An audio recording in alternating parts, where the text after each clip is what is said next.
Joshua! Wow! Joshua! In an unbelievable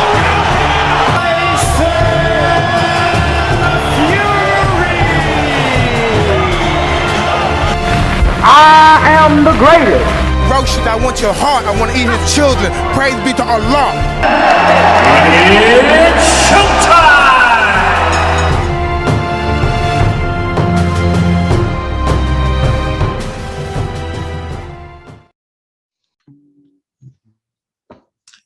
Right, we are back for the international preview now. England and the domestic scene has been covered in the previous video, and now we're looking at the international scene, which features a surprisingly good few fights for us to get into for the weekend.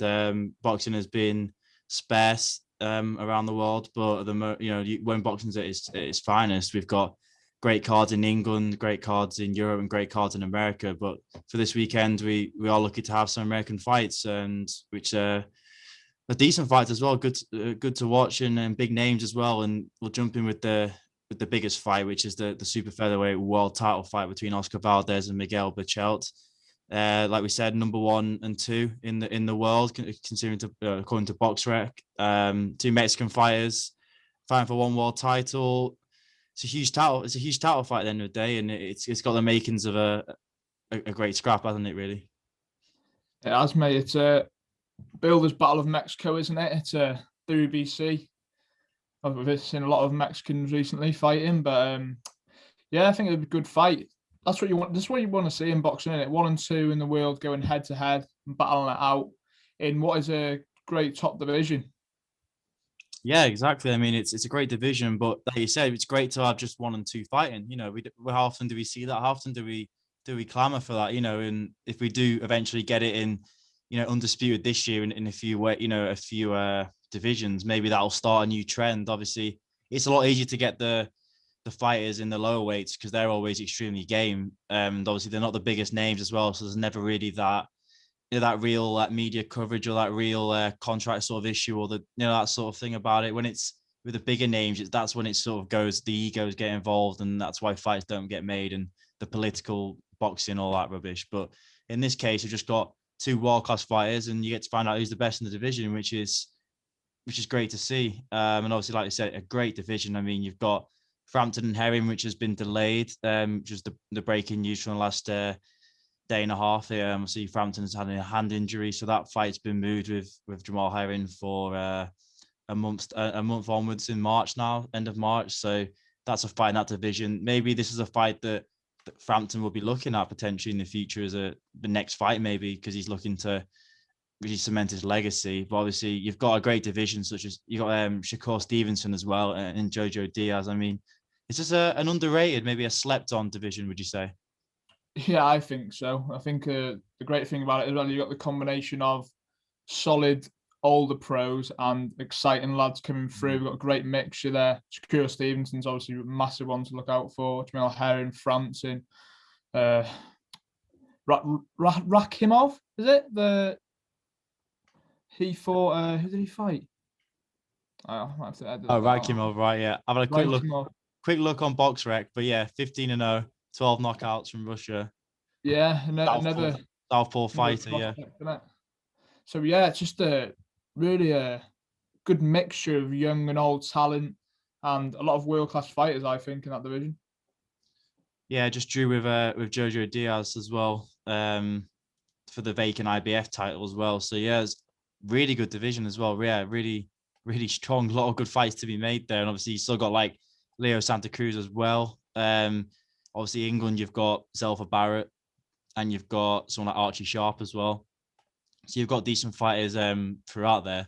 Would you say that Shakur Stevenson is the star of that? Is the one you expect to go on to be a huge name in boxing?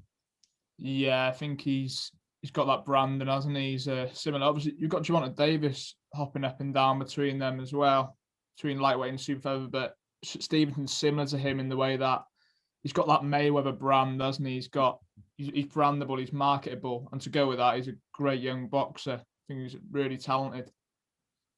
Yeah, for sure. That branding takes you a long way in the game these days. Yeah, like I said, the British fight. I'm just looking at the European rankings. Obviously, you've got like Joe Cordina as well, who I think's think he's a really good fighter. Actually, he's Yeah. someone who could do really well for Britain and could be in those big fights as well. And obviously got Martin Ward as well. And yeah, it's obviously Rakimov and Frampton the standout too from Europe. But there's a lot of great fights in there, and this is just a great fight. All Mexican affair. It just screams it's going to be a war. Do you know what I mean? It's going to be a great fight, and obviously Burchelt is the 8th defense of his WBC title. 37 wins, only 1 loss, 33 KOs as well. It shows he's a big puncher in this division. And Valdez is unbeaten, 28-0 with 22 knockouts. And he had defended the WBO title 7 times, but had to give it up. So what you've got here is just both fighters extremely hungry, and it's fight that I don't know if there's fans there, but if there isn't, it deserves it. But I'm sure it is because it's in America. So huge fight there. Another fight in America with an American fighter this time is Dominic Breazeale, the giant 6'7", who's only lost to Deontay Wilder and Anthony Joshua, is fighting Otto Wallin, which people will recognize from Tyson Fury and call it, I won't say a war, but I mean, Tyson Fury looks like he'd been in the wars when he'd fought him with the massive gash. But he's a fighter I think everyone kind of wanted to see a bit more of because he was game, he was very hungry, he was quite well skilled. He's a southpaw, so that's always tricky for fighters. And he gave a really good account of himself against Fury, didn't he? He did. He really did. I think that fans were pleasantly surprised by his performance because obviously Fury fought Schwartz and Schwartz didn't look very good on the night. I think people were expecting a similar level of opponent there, but I thought Wallin conducted himself very well. It's big, southpaw. Obviously, you curved that big gash, which makes it look like Fury come through a near miss. Although I think Fury convincingly won the fight, I think he made a good account of himself, to be fair to him. Fairly unknown at the time as well. And it'll be good to see him in there with someone who has been up there the last few years at the top of the heavyweight game. You got to look at Breazeale's losses. I mean, the 2 losses he has had have been spectacular, knockouts really. I mean, he hit the deck hard against Joshua, and obviously Wilder, knocked the soul out of him almost. So they've got to age a person who's already 35 years old. It's the miles on the clock from those 2 knockouts will have hurt him a lot. And if this fight goes 12, you kind of worry for Breazeale, don't you? Just because of you won't call him the fittest fighter, that he comes into, he's not always in the best shape. Obviously he's 6'7", so he's absolutely massive and he has that power because he has 18 knockouts. So he's a dangerous fighter early on. And Otto Wallin showed pretty decent chin against Fury. He took quite a lot of good shots because Fury just tried to put it on him when he couldn't see. So Wallin had to take a few. So fair play to him. I think he'll cause Breazeale problems because he's not a very good boxer, in terms of actually, being able to jab and move and be able to control a fight. He's not that good at that. He has got power though, which will, like I said, I think it'll be interesting early on to see. I think it'll be Breazeale early or Wallin late or by points. Would you agree there? I think for me, I think that Wallin is favourite in my eyes, only because you've seen the 2 losses, as you said, they add on to the clock. But you've got to take into account Breazeale. He's been around the top level, but I think Wallin's slept on a little bit. To be fair, I think because maybe he's not. The American heavyweights always get a little bit of a head start on the Europeans, and he's from Finland, isn't he? And maybe hasn't been able to market himself right. But I think he's a seriously good boxer, and it's not very often you get a heavyweight southpaw. Really, it's quite unusual. So, yeah, I think it'll be good for him. And I think, for me, Wallin will take it only because of, I just said, miles on the clock, Breazeale. I think Wallin could be someone over the next few years who hovers at world level. And I think Breazeale's going the other way. I just think Wallin's on the up and Breazeale's on the down. Yeah, perfectly said there. Couldn't agree more. He is from Sweden, actually. So, Sweden. Just sorry. Scandinavia watching. Scandinavians, that's it. Yeah. Yeah, definitely.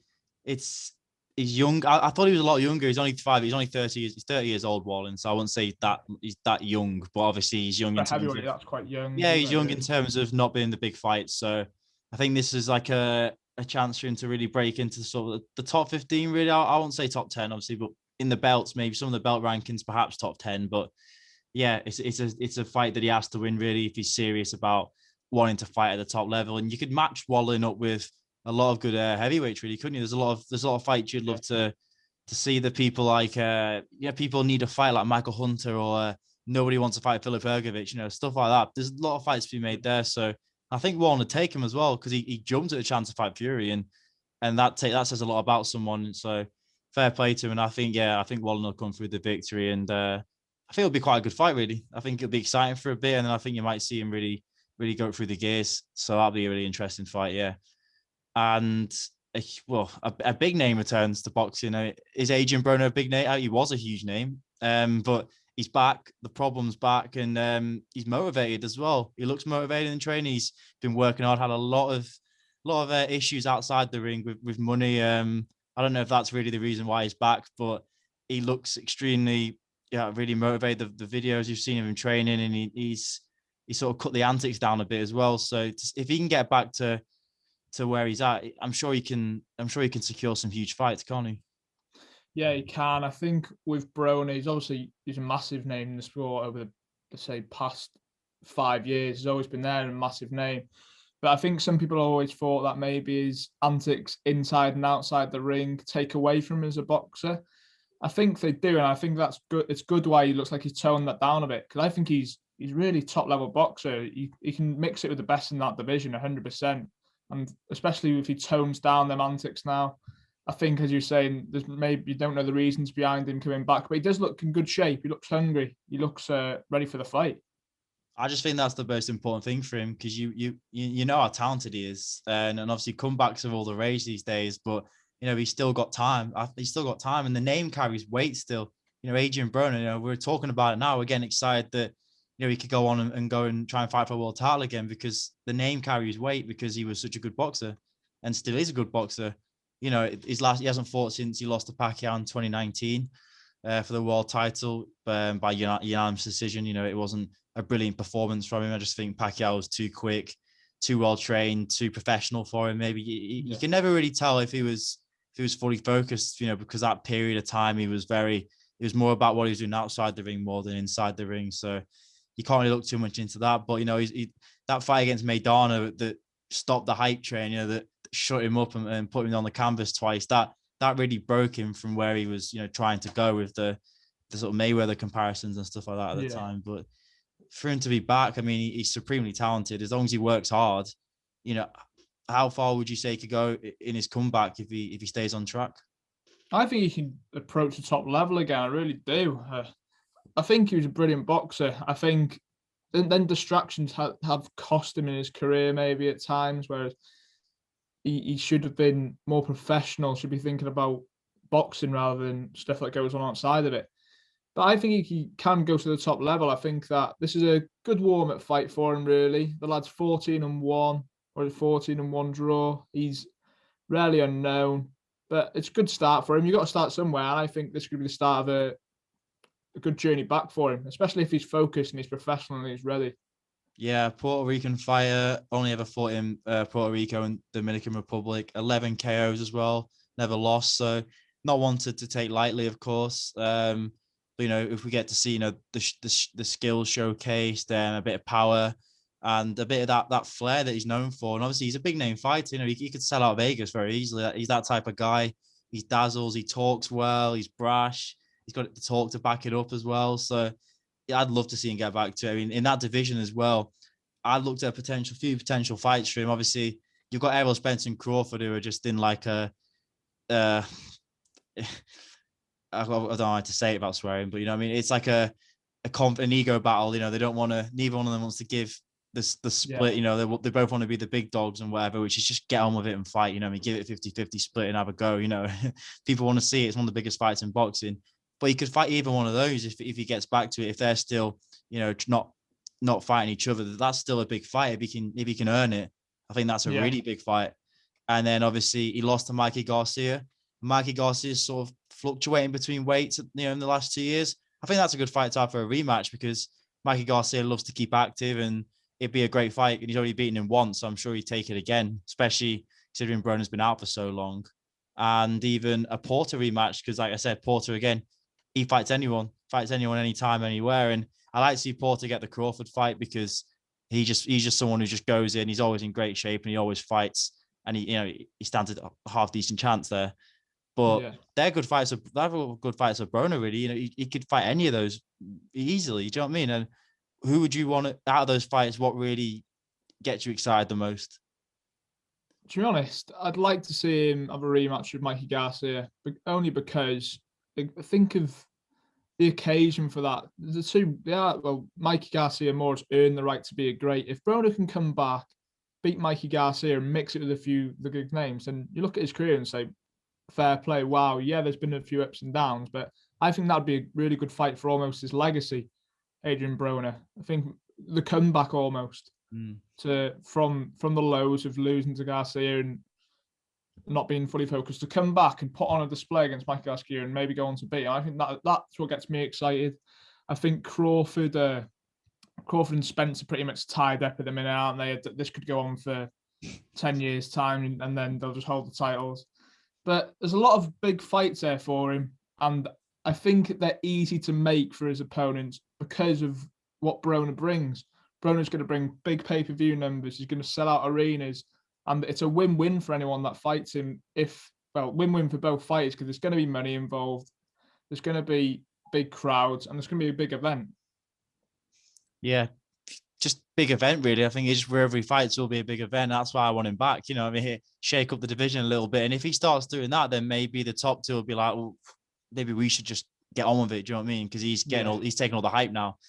But like Mikey Garcia fight, I totally agree. That is a fight I want to see the most. You know, and then Porter probably because I just think it'd be a really good fight as well. But Mikey Garcia can right that wrong. If he beats back Mikey Garcia, I think he can go straight into an Errol Spence or Crawford fight.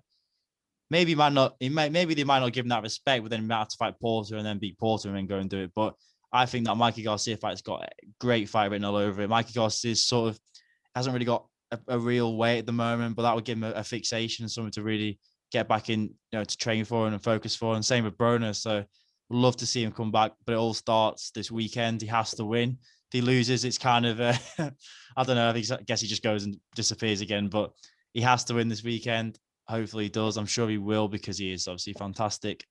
But yeah, 3 really good fights outside of the UK shores. Will be great to watch on Catch Up, I imagine. I'm not sure I'll be staying up for them, but 3 really good fights there. And obviously keep an eye out for these sort of fights because it isn't just the UK that is popping off. The other countries are going to follow suit and we're going to see a lot more of these fights. So there's going to be so much boxing. I mean, there is really going to be a real silly amount of boxing to really go through, but it's great we have these fights to talk about. You know, no fights for so long, and now we're sort of spoiled a bit of these. So it's great to have fights to talk about. It's great to talk about the divisions and potential fights, and it's an exciting time and 3 good fights there. I imagine we've gone for Otto Wallin victory against Breazeale.